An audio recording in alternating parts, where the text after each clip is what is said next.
자, 이것이 복음이다. 보라, 황금과 유향과 몰약이다. 마태복음 2장 11절 말씀입니다. 집에 들어가 아기와 그의 어머니 마리아가 함께 있는 것을 보고 엎드려 아기께 경배하고 보배합을 열어 황금과 유향과 몰약을 예물로 드리니라. 아멘.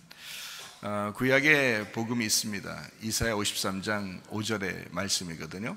주님이 찔리신 것은 우리 허물 때문입니다. 주님이 상하신 것은 우리 죄악 때문이고, 주님이 징계를 받는 것은 우리의 평화를 위해서입니다.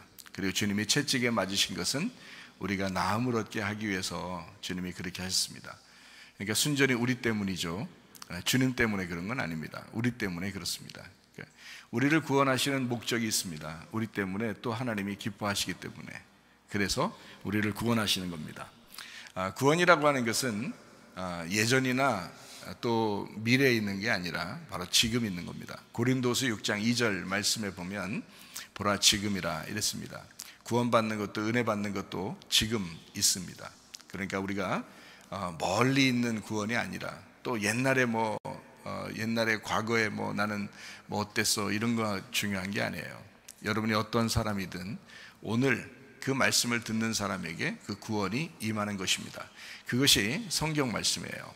그러니까 우리는 과거에 집착할 필요도 없고, 또 미래에 너무 불확실한 그 미래에 너무 불안해할 필요도 없습니다. 지금 오늘 구원이 있고 은혜가 있는 그 주님 앞에서 또 우리가 교회에서 예배 드린다는 것은 그건 축복입니다. 성경에 우리가 이제 믿음을 갖잖아요. 구원을 받고 이제 믿음을 가져요. 그러면 그 믿음이 한 번 끝나는 게 아니에요. 계속해서 그 믿음을 가지고 있어야 그걸 믿음이라 그래요. 여러분, 결혼하는 것도 똑같아요. 남편과 아내가 결혼하잖아요. 그러면 왜 결혼해요? 믿음이 있어서 서로 결혼하는 거예요. 내가 아내를 믿고 아내가 남편을 믿고, 그러니까 우리 결혼하자. 그래서 결혼하는 거거든요.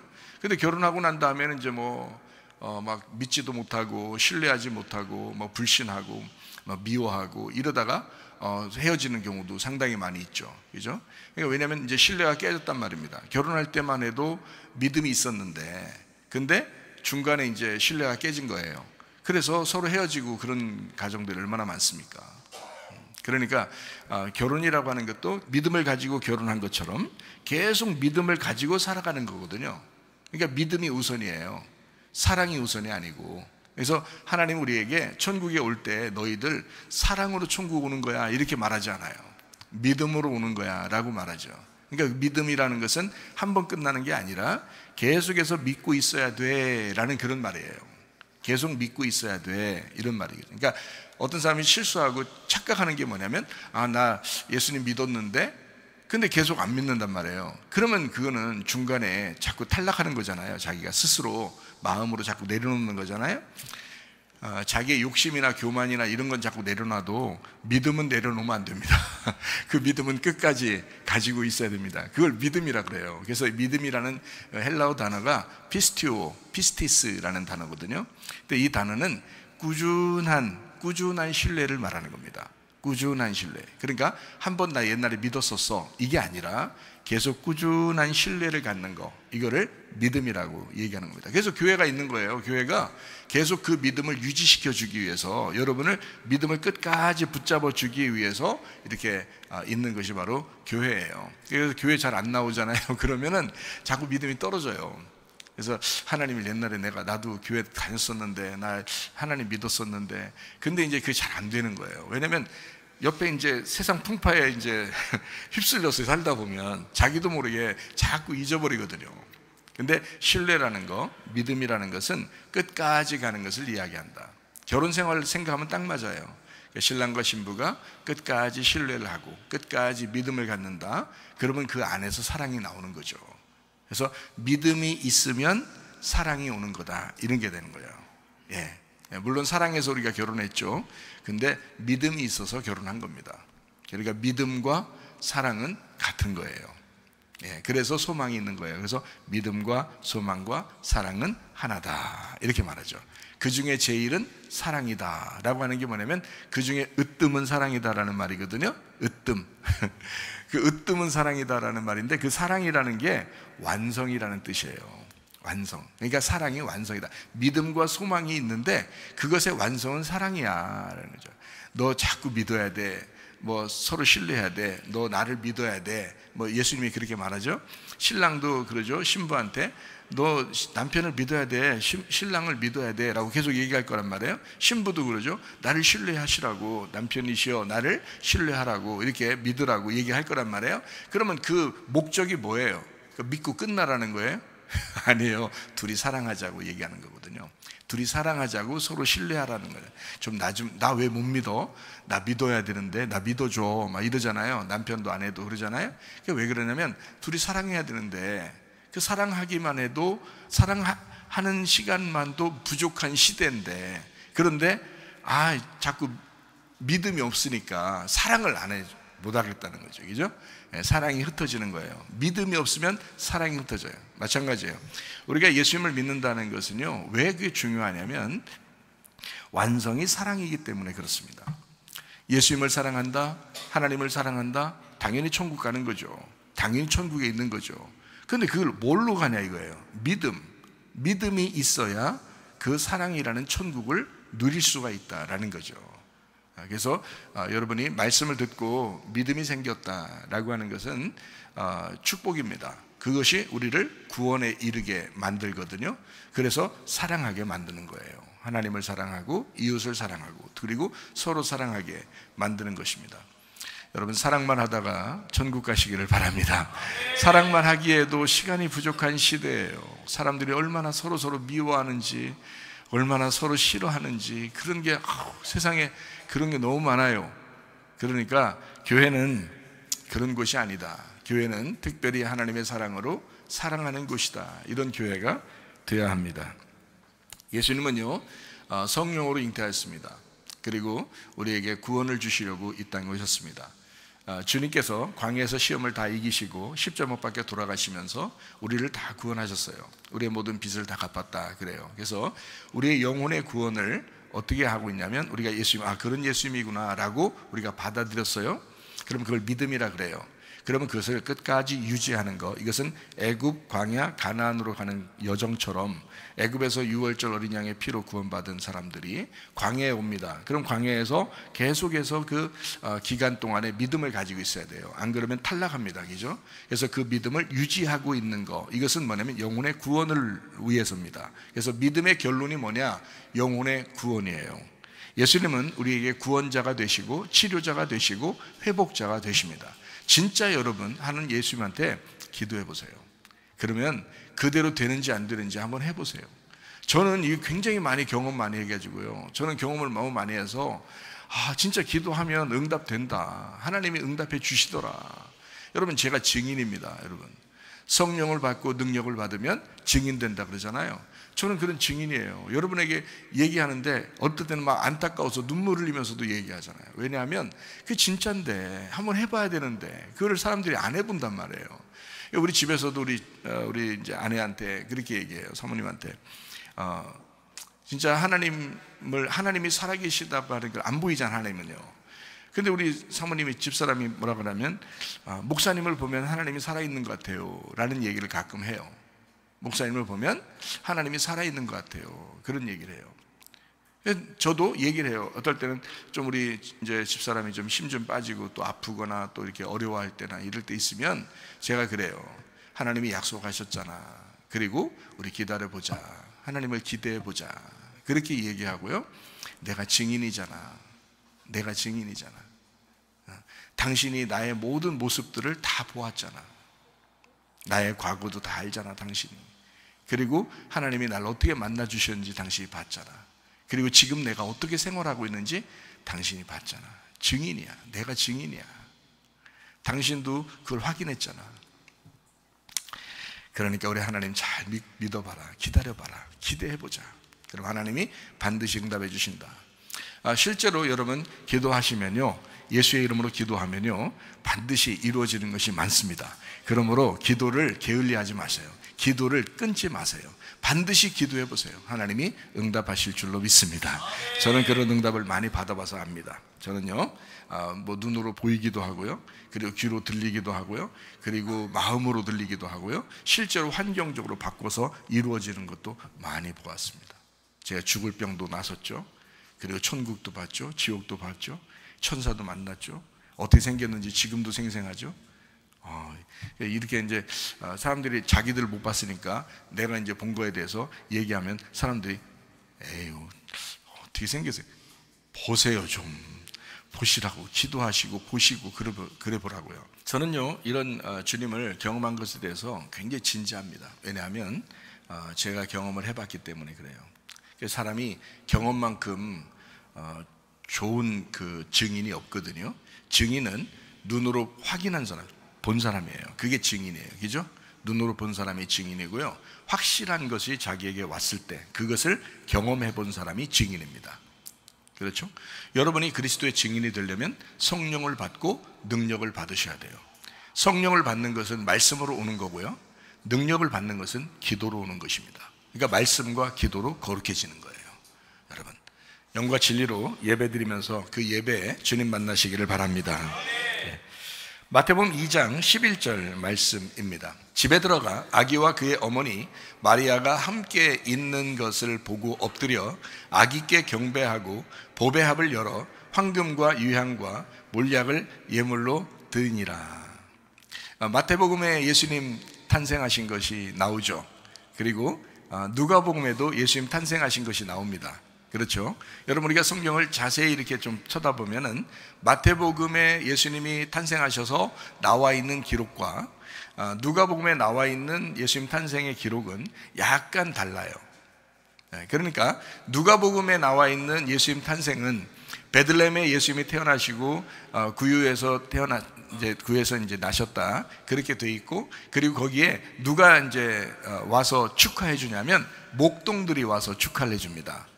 목자들이, 그러니까 주변에 있었던, 베들레헴에 있는 주변에 있었던 그 목동들이 와서 축하를 해줘요. 예수님 태어나셨다고. 그 목동들에게 천사들이 나타났습니다. 그리고 이제 예수가 나셨다, 너희들이 기다리던 그 메시아가 나셨다, 가서 축하해줘라. 그래서 목동들이 가서 축하해주는 게 누가복음이에요. 누가복음이요. 근데 마태복음에는 이제 황금과 유향과 몰약을 가지고 동방으로부터 동방박사들이 이제 와서 경배하고 가는 장면이 있습니다. 어느 기록에는 12명이 왔다 이런 얘기도 있고요. 우리가 이제 알기로는 3명의 동방박사가 이제 왔다 이렇게 볼 수 있죠. 왜냐하면 성경에는 황금과 유향과 몰약을 이렇게 가지고 경배했다 했으니까 3명이다 이렇게 얘기를 하잖아요. 근데 그 동방박사는 지금으로 말하면 이제 학사, 석사, 박사 이런 게 아니고요. 그런 게 아니고, 이 동방박사는 그 나라의, 그 동방에 있는 나라들의, 큰 나라들의 그 대사들입니다. 그 나라의 이제 외교관들이에요. 그 사람들이 이제 이 왕이 나셨다 그러니까, 왕이 나셨다니까 왕이 이제 보내는 거예요. 이쪽 나라에서 왕이 이쪽에 나섰으니까 너희들이 가서 경배하고 와라 해서 그 황금과 유향과 몰약을 가지고 이제 경배하러 간 거예요. 그 기간이 상당히 이제 좀 지났죠. 예수님 태어나고 난 다음에 이제 시간이 좀 지나서 동방 박사들이 가가지고 이제 경배한 거거든요. 그래서 마태복음에는 조금 시간이 지난 예수님을 만난 거고요, 이 동방 박사들이. 누가복음에 나와 있는 예수님은 태어나자마자 만난 목자들입니다. 목동들. 예수님이 태어나셨을 때 목동들이 찾아온 이유가 있죠. 목동들이 찾아온 이유가 있어요. 아니, 생각해 보세요. 하나님이 천사들을 통해서, 천사를 통해서 목동들에게 가가지고 예수님 태어났다고 가서 축하해줘라 라고 했어요. 그러면 여러분, 그 당시에 직업이 목동들만 있었을까요? 그 동네에? 아니죠. 장사하는 사람도 있었을 것이고, 그리고 구두 닦는 분도 구두는 없겠네. 하여튼 샌들 닦는 분도 있을 것이고, 구두 수선꾼 같은 사람도 있었을 것이고, 옷을 만드는 사람도 있었을 것이고, 그죠? 다른 직업들이 많을 거 아니에요. 그런데 목동들에게 일부러 찾아가서 목동들이 경배해야 된다라고 하는 것은 지금 누가 나셨다는 거예요? 우리에게 목자가 오셨다. 우리 양들에게 목자가 오셨다라는 것을, 선한 목자가 우리에게 오셨다라는 것을 알려주기 위해서 그 밤에도 그 양들을 지키면서 그 파수꾼의 역할을 잘 하고 있는 그 목동들, 그 성실한 목동들에게 천사가 나타나서 이제 너희들처럼 이렇게 성실한 양들을 잘 보호하고 지키는 그 선한 목자가 우리에게 오셨다라는 것을 알려주기 위해서 목동들에게 온 겁니다. 그리고 목동들이 가서 이제 축하해 준 거죠. 그건 태어나자마자 축하한 거예요. 그거는. 근데 마태복음에는 조금 시간이 지났어요. 어느 정도 시간이 지났냐면 성경에서 말하기는 한 2년 정도 시간이 지나서 이제 아기가 이제 2살, 그러니까 1년이나 2년, 우리나라 나이로 따지면 한 1년 정도 지난 것이고요. 다른 나라로 보면 다른 나라로 보면 1년 정도 지난, 우리나라로 보면 2년 정도 지난, 그렇게 지난 다음에 동방박사들이 왕이 나셨다 해서 축하해 주러 외교관들이 온 겁니다. 적어도 3명 이상이 온 거죠. 그래서 황금과 유향과 몰약을 가지고 오셨다, 이제 이렇게 와서 축하해 주고 갔다라는 것이 기록이 되어 있죠. 마태복음에는. 잘 생각해 보세요. 거기에 왜 한두 살 이상 됐을 때, 시간이 지났을 때 오셨다, 이렇게 축하해 주러 왔다라는 걸 어떻게 알 수 있나요? 동방박사들이 와가지고 왕이 났다고 하니까 왕궁에 간 거예요. 왕궁에 갔는데 그 당시에 왕이 헤롯 왕이에요. 근데 왕궁에는 아기가 안 난 거예요. 왕궁에 아기가 안 난 거예요. 그래서 이상하다, 왕이 나셨으면 왕궁에 가야 되는데 왕을 만나러 갔더니 아기가 안 난 거예요. 왕자들이 없는 거예요. 이상하다 했더니 이 사람들이 다시 이제 섬뜩한 거죠. 여기가 아닌가 봐. 그럼 어느 왕이 나타났는데 이 큰 별이 인도하는 거죠, 이제. 그래서 이제 그 별을 따라서 여기 왕궁에 왔다가 그 별을 따라서 이제 진짜 예수님 태어나신 그쪽으로 이제 가게 된 거거든요. 베들레헴에 태어났어요. 그러니까 왕궁은 예루살렘이 있고요, 베들레헴이라는 시골 동네에 이제 태어나게 된 거예요, 예수님이요. 그러니까 그쪽으로 이제 가게 된 거거든요. 자, 아기가 나서 어느 정도 시간이 지난 거죠. 그래서 이제 이 헤롯 왕이 뭐라 하냐면, 그러면 왕이 만약에 났다면 나도 경배해야 되지 않겠냐. 그래서 자기가 축하하기 위해서 이 동방박사들한테 뭐라고 그러냐면, 갔다가 어디에 있는지 나한테 좀 알려달라는 거예요. 이게 무슨 속셈이에요? 죽여버리겠다는 얘기거든요. 자기가 왕인데 지금 왕이 났다고, 지금 다른 나라에서 막 외교관들이 와가지고 왕이 났다고 축하해주니, 이게 왕이 지금 이게 되겠어요, 안 되겠어요? 이게 안 되겠죠. 그래서 이거 죽여버려야 되겠다, 결심을 하게 된 거예요. 그래서 왕이 기다리는 거예요. 하루 이틀 이렇게 기다리는데 안 와. 동방박사들한테 하나님께서 뭐라고 이제 지시를 한 거냐면, 이 헤롯 왕한테 가지 말고 딴 길로 해서 가라. 잘못하면 니네들까지 위험하다. 이제 이렇게 이제 지시를 해준 거예요. 그래서 딴 길로 돌아서 이제 자기네 나라로 돌아간 거거든요. 헤롯 왕이 하루 이틀 이렇게 기다려 보니까 안 와. 1주일, 2주일 뭐 이렇게 기다려 봤겠죠. 안 와. 이상하다. 이거 문제가 있다. 그래서 이 사람이, 그러면 큰 별이 나타날 때가 언제냐라고 이제 딱 조사를 한 거예요. 그 별을 따라 왔다 그러니까 동방박사들이. 그래서 자, 그럼 별을 따라서 온 그 큰 별이 언제쯤 나타나냐, 사람들 다 모아가지고 이제 회의를 했겠죠. 근데 그 별이 나타난 그때로부터 자기가 지금 지시할 때, 그때까지가 언제냐면 2년 정도, 1년, 2년이 된 거죠. 다른 나라 나이나 우리나라 나이로 보면 1년, 2년이 지난 거예요. 그래서 헤롯 왕이 몇 살 아래로 아이들, 남자아이들 다 죽이라 했어요. 2살 아래의 남자아이들을 다 죽여라 그런 거예요. 그래서 막 피바람이 돈 겁니다. 예수님 탄생했다고 사람들은 기뻐해야 되는데 막 피바람이 도는 거예요. 아들 난 사람은 다 죽은 거야, 아들이. 여러분, 예수님 하나 살리려고 다른 아들 다 죽었어. 참, 이게 기쁜 날이에요, 이게 슬픈 날이에요, 이게. 네, 여러분 잘 봐요. 성탄이라는 게 기쁜 날이에요, 슬픈 날이에요? 이게 슬픈 날이에요. 슬픈 날이 성탄이야. 사람들은 막 기뻐 날뛴다 그러지만 사실 우리한테는 기쁠지 몰라요, 그죠? 근데 하나님 입장에서 보면 굉장히 슬픈 날이에요. 하나님 입장에서 보면 막 피바람이 도는 그런 날이 이게 성탄절이거든요. 가만히 생각해 보니까 그렇죠. 성경 말씀을 가만히 보니까 그런 거예요. 자, 그래서 예수님이 이제 태어나서 얼마 있다가 동방박사들이 찾아왔다라는 것이 이제 마태복음의 기록입니다. 자, 무슨 말인지 아시겠죠? 자, 이 사람들이 뭘 가져왔다고요? 황금과 유향과 몰약을 가져왔다. 자, 황금이라고 하는 건 뭘 의미하는 거예요? 성경에서 황금이라는 건 어떤 의미가 있을 거 아니에요? 황금, 금보기를 돌같이 하라요. 돌이에요? 황금은 성경에서 보면 신성한 것을 의미합니다. 신성한 기름, 그러니까 성령님, 신성한 기름, 하나님의 신성을 말할 때 황금으로 표현하는 거예요. 아무래도 여러분 금반지가 좋죠? 아무래도 금목걸이가 좋고. 왜 그래요? 비싸서? 아니에요. 이거는 신성한 것을 의미하기 때문에 원래 금을 굉장히 신성하게 여겼습니다. 그러니까 이건 거룩한, 깨끗한, 구별된 기름이다, 이렇게 본 거예요. 그래서 이 황금은 하나님의 신성을 의미합니다. 왕을 의미하는 거고요. 그러면서도 유향이라고 하는 건 뭐예요?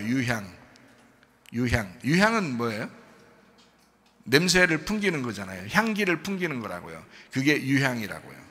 예수님이 이 땅에 오셨을 때 예수님이 다니시는 곳마다 어때요? 향기가 나죠? 예수님이 다니는 곳마다 향기가 나요. 향수 뿌려서 그래요? 예수님이? 그런 말이 아니죠? 향기가 난다고요. 예수님을 만나는 사람들이 가난한 사람이든 병든 사람이든 죽어가는 사람이든 고아이든 나그네든 그 과부든 예수님이 다 차별하지 아니하고 어때요? 사랑해 주시고 치료해 주시고 살려 주시고 그러잖아요. 특별히 고아나 과부나 외로운 나그네 이런 사람들은 굉장히 좋아하신다고, 예수님이요. 그들을 구원하시는 주님, 향기 나시는 주님이라고요. 향기 나시는 주님. 예수님 가는 곳마다 향기가 나요. 유향입니다. 예수님은 왕이시면서, 예수님은 신성한 하나님이시면서 이 땅에 향기로우신 예수님이다 라고 하는 것이 유향이에요. 그러면 또 마지막으로 뭐예요? 몰약을 가졌잖아요. 몰약이 뭐예요? 몰약. 나도 몰라? 이거예요? 나도 몰약? 자, 몰약이 뭐예요? 몰약은 뭐 할 때 쓰는 거예요? 몰약? 뭐 할 때 쓰는 거죠? 죽은 사람 시체에 바르는 게 몰약이에요. 방부제 역할을 하는 겁니다. 죽은 사람 시체에 바르는 방부제 역할을 하는 게 몰약, 이거예요. 여러분, 그러면 여러분 잘 생각해 보세요. 동방박사 3사람이 왔다고 하십시다. 이제 뭐 여러 사람이 더 같이 다 왔겠죠. 3사람만 다니겠어요? 그 위험한 시대에. 그렇지 않죠. 외교관들인데, 그죠? 다른 나라의 그 특사들인데 진짜 뭐 3명만 다녔겠어요? 그런 건 아니죠. 여러 명이 같이 다녔겠죠. 근데 그 3명이 왔다고 칩시다. 그러면 이제 아기가 태어났어요. 아기가 태어나서 이제 뭐 약간 걷던지, 응? 걸음마를 시작했든지, 뭐 한두 살 먹었으면 이제 그러잖아요. 걸음마를 시작했든지, 뭐 좀 빨리 뛰든지, 뭐 걷든지 이렇게 할 거 아니에요. 자, 그 아기에게 경배하러 왔어요. 동방박사들이 3명이 왔다고 합시다. 그러면 황금을 열어서 딱 드립니다. 왕이시여, 이 황금을 받으시옵소서. 당신은 왕이십니다. 이렇게 드렸잖아요. 첫 번째 동방박사가. 두 번째 동방박사가 유향을 가지고 그 이제 아기에게 드리면서 당신은 우리의 향기가 되십니다 하면서 이렇게 다 드리면서 경배를 했어요. 응? 근데 마지막 이제 3번째 동방박사가 3번째 이제 이 몰약을 가지고 이걸 경배하면서 아기 예수께 다 경배하면서 무릎 꿇고 경배하면서 몰약을 드리는 거예요. 몰약을 드리면서 뭐라 그래요? 뭐라고 그래야 돼? 몰약을 드리면서 이제 뭐라고 해야 돼? 당신은 인류를 위하여 죽으실 왕입니다. 당신은 죽으시러 오신 분입니다. 그거를 드리는 그 동방박사의 마음을 생각해 보라고요. 황금을 드리는 사람은 기쁨으로 드렸을 거예요. 유향을 드리는 사람도 기쁨으로 드렸을 거예요. 근데 마지막 그 몰약을 드리는 그 동방박사의 마음은 어땠을까? 그의 마음은 어땠을까? 이 땅의 인류의 왕으로 오신 그 하나님을 자기가 경배하면서 당신은 우리를 위해서 죽으실 분이에요. 우리를 위해서 죽으실 왕입니다. 몰약을 드리면서 경배하는 그 동방박사의 마음, 참 안타깝죠. 주님은 태어날 때부터 목적이 있었습니다. 어떤 목적이요? 예수님은 태어날 때부터 어떤 목적을 가지고 있었어요. 그게 동방박사의 이 세 가지 선물 때문에 우리에게 알려지는 이야기들이죠. 황금과 유향과 몰약. 자, 어떤 목적을 가지고 태어나셨죠? 십자가입니다. 십자가의 죽음. 그러니까 어떻게 보면 성탄절이라고 하는 것은 예수님의 탄생을 축하하는 의미보다는 예수님의 십자가를 그리워하는, 예수님의 십자가를 기리는 날이 바로 성탄절이다. 동방박사 세 사람은 적어도 그 사실을 알았어요. 인류의 왕으로 태어나시는 그 메시아를 적어도 그들은 깨닫고 알고 왔습니다. 처음부터 깨닫고 온 거예요. 처음부터 세상에 생각해 보세요. 외교관이 자, 왕이 태어났다고 지금 찾아가면서 몰약을 준비해서 찾아간다? 말이 됩니까? 말이 안 되죠. 이미 그들은 알고 있었습니다. 한 사람은 황금을, 한 사람은 유향을, 한 사람은 몰약을 준비해서 간다. 이 왕은 예사로운 왕이 아니다. 인간의 왕이 아니다. 이분은 인류의 죄를 짊어질 십자가의 예수다. 이거를 그들은 알고 있었다 하는 것입니다. 성탄절은 그래서 단순한 날이 아닙니다. 예수의 태어나심은 단순한 날이 아닙니다. 우리를 위해서 죽으시러 오시는 예수님, 그 십자가의 예수를 그리워하는 날, 그 날이 바로 성탄절입니다. 말라기서 4장 5절 말씀 한번 보겠습니다. 보라, 여호와의 크고 두려운 날이 이르기 전에 내가 선지자 엘리야를 너희에게 보낼 것이다. 크고 두려운 무서운 날이 오기 전에 선지자 엘리야를 보낼 것이다. 그 선지자 엘리야가 누굴까요? 한번 볼까요? 열왕기 하 1장 8절 말씀을 봅니다. 그들이 그에게 대답하되 그는 털이 많은 사람인데 허리에 가죽띠를 띄었더이다 하니 왕이 이르되 그는 디셉 사람 엘리야로다. 자, 엘리야가 어떤 모습을 가졌다고요? 털이 많은 사람이고 허리에 가죽띠를 띈 사람이 엘리야였다. 구약의 엘리야요. 예수님께서 이제 태어나실 때는 어떤 사람이 먼저 와서 예수님을 소개해야 되느냐면 엘리야가 먼저 와서 소개해야 된다는 거예요. 엘리야가 먼저 와서. 자, 구약 성경에 있는 엘리야는 이런 모습이었다 이렇게 말하고 있습니다. 마태복음 3장 4절 말씀 한번 볼까요? 이 요한은, 자, 침례 요한입니다. 요한은 낙타 털 옷을 입고 허리에 가죽띠를 띠고 음식은 메뚜기와 석청을 먹었더라 이렇게 되어 있습니다. 그러니까 엘리야가 곧 어떤 사람이었다? 침례 요한이었다라는 것입니다. 그렇죠? 자, 엘리야가 다시 올 거야. 엘리야가 올 거야. 메시아가 오기 전에는 엘리야가 먼저 와야 돼. 이런 말 하죠. 엘리야가 길을 준비해야 돼. 근데 그 엘리야가 누구였더라? 침례 요한이었더라 라고 설명을 하는 겁니다. 자, 이해가 되시겠죠? 성경을 보니까. 자, 마태복음 11장 14절 말씀에 이렇게 합니다. 만일 너희가 즐겨 받을진대 오리라 한 엘리야가 곧 이 사람이라. 예수님이 침례 요한을 소개하는 겁니다. 침례 요한을 소개할 때 오리라 했던 엘리야가 이 사람 침례 요한이야 이렇게 말한 거예요. 자, 분명해졌죠? 크고 무서운 날이 오기 전에 선지자 엘리야를 보내게 될 것이다.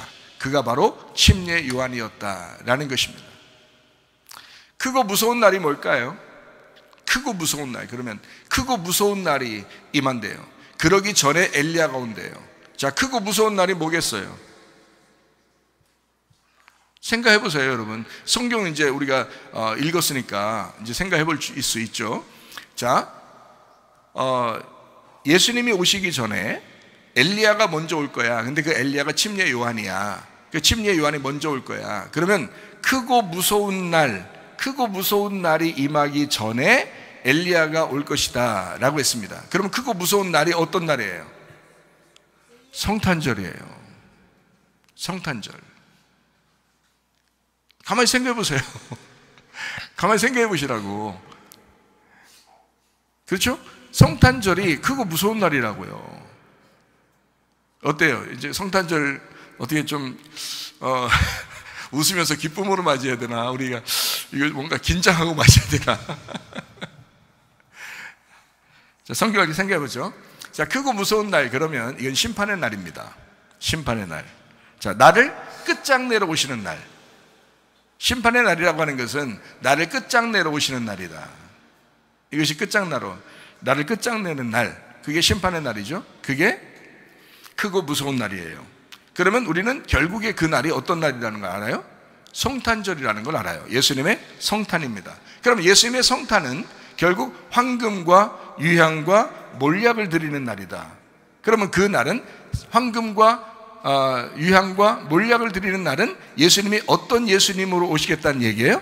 십자가 예수님으로 죽으시겠다. 그 십자가를 목적을 가지고, 십자가라는 목적을 가지고 이 땅에 태어나신 분이다 라는 거죠. 그렇죠? 그러면 그 날이 즐거운 날이 아니라 사실 하나님 마음에서는 괴롭고 슬픈 날이죠. 하나님 마음에서는 내 아들이 이 땅에 내려가서 생각해봐요. 십자가를 져야 돼. 근데 이 세상에서 가장 극악무도한 이 죽음을 죽어야 돼. 그 아들을 자기가 보내는 날이야. 자, 안 보내면 그냥 하나님하고 같이 있지. 하나님이지, 그게. 이해가 되시겠어요? 그럼 엄청 즐거운 날이지. 예수님하고 하나님하고 같이 있으면, 예수님이 하나님이고 하나님이 예수님이니까 그냥 같이 거기 있으면, 안 오시면 항상 즐거운 날이지. 그렇죠? 근데 자기 아들을 이제 육신을 입혀가지고 이 땅에 보내야 돼. 그럼 하나님 아버지 입장에서는 자기 아들을 어디로 보내는 거야? 사지로 몰아내는 거야. 지금 죽음으로 보내는 거잖아. 십자가를 지려고 보내는 거잖아. 하나님 마음이 어떻겠어요? 몰약을 드리는 동방박사의 마음이라고. 그게 몰약을 드려야 하는 그 동방박사의 마음, 그 안타까운 마음, 그게 하나님 아버지의 마음이라고. 그게 하나님 아버지의 마음이라고. 여러분, 성탄절 그러면 사람들은 막 기쁘다, 구주 오셨네, 만백성 맞으라, 네 가슴 찢고 맞아. 네 가슴을 찢고 맞이해야 돼. 주님을 맞이하려면 그냥 맞이하는 게 아니야.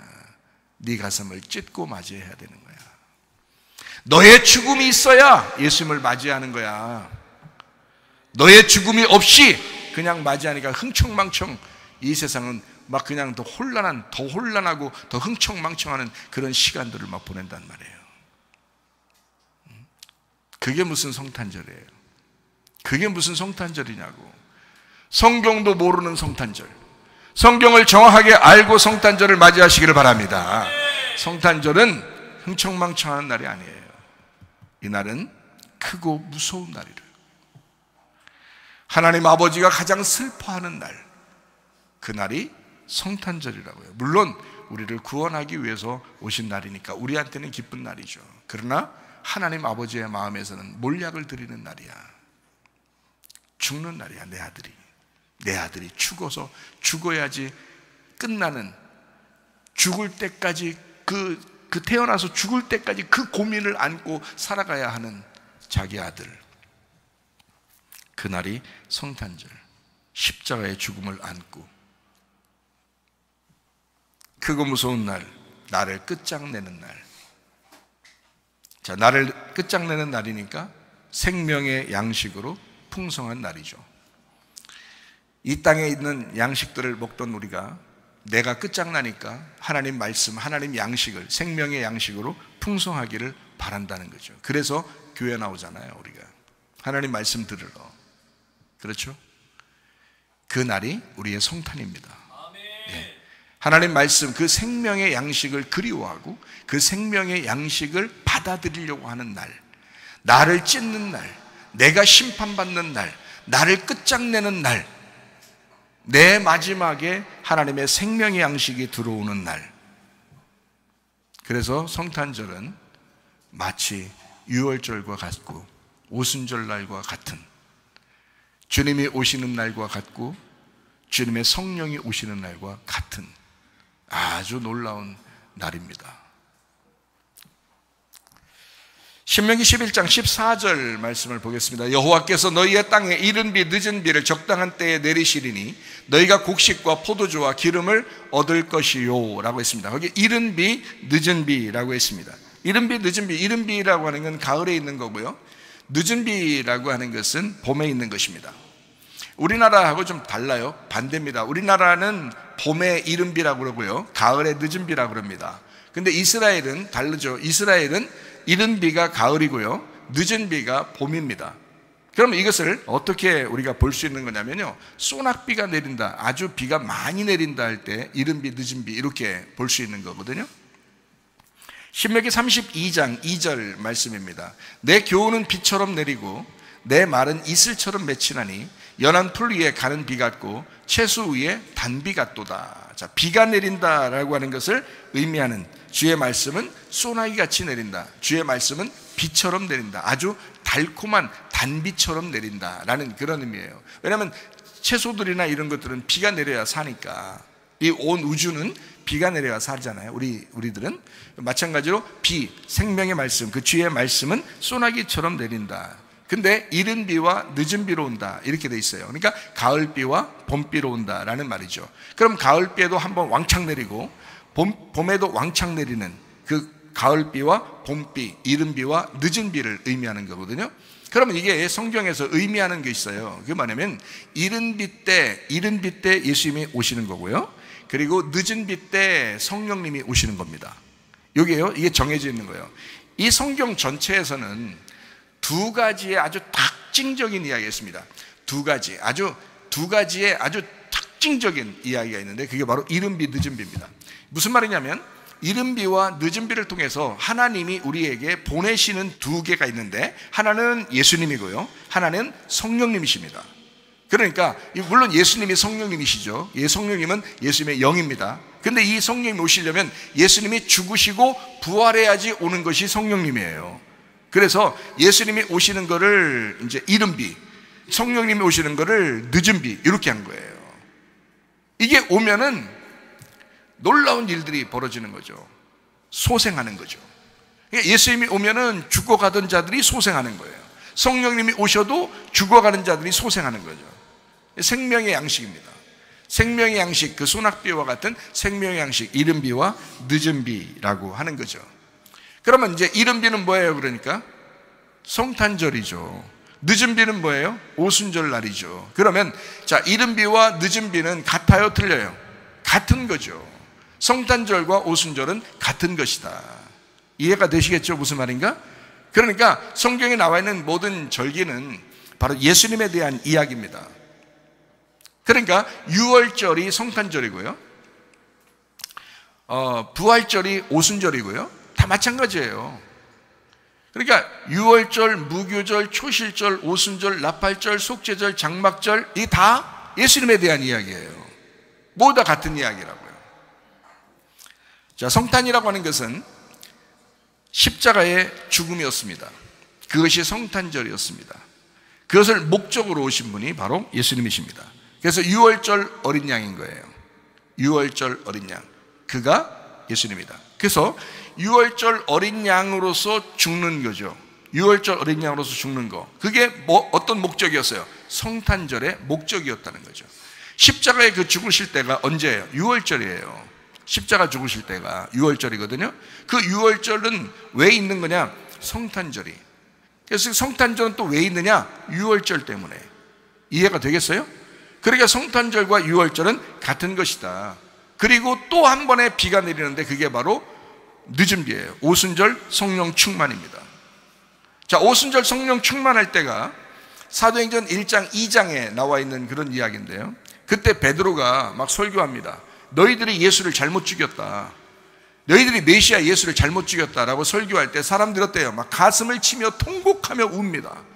그 통곡하며 우는 자들이 예수를 그때 당시에 영접을 한 사람이 3,000명이나 됐어요. 자, 그날이 왜 통곡하면서 예수를 받아들일까? 오순절날 성령 충만한데 너무 기쁜 날인데, 그날이 늦은 비 사건이죠. 엄청 크고 무서운 날이란 말이에요. 하나님의 성령의 역사는요, 크고 무서운 날로 임하는 것이죠. 그런데 그것이 어떤 사람에게는 기쁨의 날이다, 이렇게 되는 것입니다. 자, 구원받은 사람들에게는 기쁨의 날이고, 구원받지 못한 사람들에게는 아주 슬픔의 날입니다. 그것이 이른 비와 늦은 비의 역사예요. 자, 말씀을 정리하겠습니다. 하늘에는 영광이요 땅에는 평화라 했습니다. 하늘의 영광, 영광이라고 하는 것은요, 무거운 짐을 의미합니다. 무거운 짐. 하늘에는 무거운 짐을 지셨다, 이런 말이고요. 땅에는 평화로다. 이 평화라는 단어는 에이레네라는 단어입니다. 평화, 연합, 하나됨이라는 단어입니다. 자, 하나님께서 무거운 짐을 지시고 이 땅에 있는 인간들은 모두 다 그리스도 안에서 연합하게 되었다. 서로 하나가 되게 되었다. 이것이 하늘에는 영광이요 땅에는 평화로다라는 그런 의미입니다. 원어적인 말이죠. 자, 이 땅에 오시면, 예수님이 이 땅에 오시면요, 잘 생각해봐요. 이 땅에 예수님 오시면 여러분은 어떨 것 같아요? 여러분은 예수님과 연합할 것 같아요? 예수님하고 싸울 것 같아요? 예수님이 오셔서 예수님하고 싸운 사람들 많이 있죠. 예수님 오셔가지고 예수님하고 싸운 사람들이 꽤 있는데요. 바리새인들, 이런 사람들요, 예수님하고 싸우고 결국엔 예수님 막 십자가에 못 박혀 죽여버리고 막 이랬잖아요. 이 바리새인들, 그죠? 바리새인들의 후에 그 바울이라고 하는 사울이 스데반도 막 죽여버리고 그러잖아요. 예수님 믿는다고 해가지고. 그러니까 이 바리새인들은 특별히 유대인들, 바리새인들, 서기관들, 사두개인들, 이런 사람들은요, 예수님을 핍박하고 예수님을 죽이려고 했던 자들이에요. 그리고 예수님의 제자들도 막 죽이려고 하는 그런 사람들, 정통주의자들이죠. 종교적인 자들, 이런 사람들이 그런 일이었어요. 근데 예수님은 그 사람들을 만날 때마다 어때요? 욕을 하고 싸우고 그럽니다. 그런데 여러분 생각해 보세요. 예수님이 원래 욕 잘하고 욕쟁이 예수님, 뭐 원래 싸움 잘하는 싸움꾼 예수님, 이런 분이에요? 예수님이? 아니에요. 예수님은 보세요, 그런 분이 아니라는 증거가 있죠. 고아를 만나거나 과부를 만나거나 나그네를 만나거나 병든 자를 만나거나 모두 다 구원합니다. 가늠한 자가 벌벌 떨고서 가늠한 여자가 요한복음 8장에 막 벌벌 떨고 있으면 예수님이 그 사람에게 죄를 정죄하지 않습니다. 그 사람을 용서합니다. 사마리아 여자같이 남편 6명이 있었던 사람도 예수님 만나면 그 사람을 정죄하려고 하는 게 아니라 그 사람에게 생명의 물을, 생명수를 주려고 오시는 그 예수님, 일부러 그 여자를 찾아간 예수님, 그리고 그 여자를 구원한 예수님이에요. 그런 분이 예수님이십니다. 예수님은 싸움꾼이 아니에요. 예수님은 욕쟁이가 아닙니다. 이해하시겠습니까? 그러면 굳이 욕하고 굳이 싸우려고 하는 사람들은 누구요? 바리새인들이요. 그럼 여러분 심령 속에, 만약에 여러분에게 속에 바리새인 같은 마음이 있다면 여러분은 예수님과 여전히 싸울 것입니다. 오늘 이 전달되는 이 말씀과 여러분은 싸울 것입니다. 그러나 여러분이 고아와 같고 과부와 같고 나그네와 같고 그런 아주 나약한, 연약한, 나는 정말 죄인인데 내가 어떻게 하나님 나라에 갈 수 있을까라고 생각하는 사람들에게는, 그 사람들에게는 기쁨의 날입니다. 무슨 말인지 아시겠습니까? 여러분 어떤 사람이냐? 여러분 하나님과 싸우려고 하는 사람이냐? 아니면 하나님을 받아들이고 연합하는 사람이냐? 그리스도 예수와 연합한 사람 되시기를 바랍니다. 자, 보세요. 우리가 교만하잖아요. 예수님은 겸손해요. 그러면 내가 교만하고 예수님이 겸손하면 둘이 어떻겠어요? 같이 지내야 돼요? 싸워야 돼요? 싸울 수밖에 없어요. 근데 내가 이제 말씀을 듣고서 깨졌어요. 그래서 겸손해졌어요. 저 옛날에 많이 교만했었거든요. 근데 많이 깨졌어요. 많이가 아니라 다 깨져버렸어요. 교만하고 싶은 생각이 없어졌어. 그래서 좀 많이 겸손해졌어. 제가 굉장히 그리고 사람들한테 막 자랑하고 싶은 생각도 없어. 아주 그냥 겸손해졌어. 자, 이렇게 겸손해지니까 예수님하고 싸워요, 안 싸워? 이제 겸손하신 예수님하고 안 싸워. 서로 하나 되려고 그러지. 그렇겠죠? 서로 하나 되는 거야. 연합하는 거야. 에이레네, 하나됨, 평화. 그게 평화예요. 예수님이 십자가 못 박혀 돌아가시고 부활하고 난 다음에 제자들한테 와가지고 첫 번째 말을 해요. 뭐라고 얘기해요? 너희에게 평강이 있을지어다. 그 헬라어로는 에이레네가 있을지어다 이렇게 말을 해요. 그 에이레네라는 단어가 하나다, 하나 되었다, 우리가 연합하였다, 이제 우리가 하나 됐어, 이제 평강해, 마음에 불안해하지 말고 두려워하지 말고 평안해야 돼, 우리 서로 연합하자, 서로 하나 됐다, 이 말. 에이레네가 있을지어다 그러잖아요. 자, 내가 겸손하면 주님이라는 천국하고 하나가 됩니다. 네. 근데 내가 교만하면 겸손하신 예수님하고 싸울 수밖에 없는 거예요. 이해가 되시죠? 그러니까 겸손하시라 이 말이야. 여러분이 겸손하시면 주님과 하나 될 줄로 믿습니다. 바로 그거예요. 왜 교만해서 하나님하고 싸우려고 하느냐 이거야. 왜 말씀하고 싸우려고 하느냐 이거야. 왜 목사하고 싸우려고 하느냐. 목사하고 싸우려는 사람 없어요. 그렇게 왜 이 말씀을 증거하는 이 말씀하고 왜 싸우려고 하느냐 이거야. 왜 교만으로 계속 승질내면서 살려고 하느냐 이거예요. 내려놓으라. 말씀 듣고 내려놔라. 싸울 일이 뭐 있어요, 솔직히. 전 안 싸웁니다. 저는요, 우리 집에서도 하나도 안 싸우고요, 승질 한 번 안 내요, 제가. 우리 집사람한테 물어봐요, 가서. 승질 한 번 안 낸다. 제가 집안일 다 하면서도 승질 한 번 안 내요, 저는요. 우리 집사람이 감사하게 생각해요. 눈물로 감사하게 생각해요, 저를요. 자화자찬? 아니, 진짜예요. 집사람한테 물어보면 집사람이 증인이죠. 자, 만약에 내가 음란하고 하나님이 거룩하시다면 어때요? 부딪히겠죠? 그럼 이게 전쟁이라고요. 그게 전쟁이라고. 내가 음란하고 하나님이 거룩하면 이건 전쟁하는 것이다. 근데 만약에 내가 하나님 앞에 회개했어요, 그리고 내가 거룩하게 살기로 결심했어요, 그러면 하나님, 거룩하신 하나님하고 어떻게 돼요? 서로 하나가 된다는 거지. 서로 연합하게 된다는 거죠. 그게 평화라는 겁니다. 그게 평화, 에이레네. 자, 내가 만약에 거짓말 치는 사람이에요. 근데 하나님은 진리예요. 하나님은 진실하십니다. 그러면 자, 거짓말과 진실이라는 이 말씀이 부딪히겠어요? 안 부딪히겠어요? 부딪히죠. 그러면 전쟁입니다. 이게 부딪히는 거예요. 그럼 누군가 하나는 죽어야 돼. 이해가 되시겠어요? 그러니까 자, 이게 내가 하나님하고 전쟁해서 계속 충돌을 일으킬 거냐, 아니면 내가 깨질 거냐, 이거예요. 거짓말이라는 내가 깨지면 진실이 이기게 돼 있죠. 거짓말은 반드시 이기지 못합니다. 어느 날 진실이 밝혀지면 그 진실이 반드시 이기게 돼 있어요. 거짓말인 내가 진실이라는 하나님하고 만나면 충돌을 일으켜 전쟁을 하게 돼 있다는 거죠. 전쟁을 하니까 이 거짓말 입장에서는, 나라는 입장에서는 이게 무서운 분이에요. 하나님이 너무 무서운 거야. 말씀이 너무 무서운 거야. 성탄절도 막 십자가라고 그러고 막, 성탄절도 막 죽으라 그러고 막 이러니까 무서워, 아우 무서워 이런단 말이에요. 그런데요, 자, 내가 거짓말 아니고 진실로 됐어요. 진실한 사람이 됐어요. 진리의 말씀을 사모하는 사람이 됐어요. 그럼 하나님도 진실한 말씀이에요. 그럼 나하고 하나님 어때요? 서로 평화하는 거죠. 평화하죠. 서로 하나 되겠죠. 연합하겠죠. 그죠? 그거예요. 전쟁 안 합니다.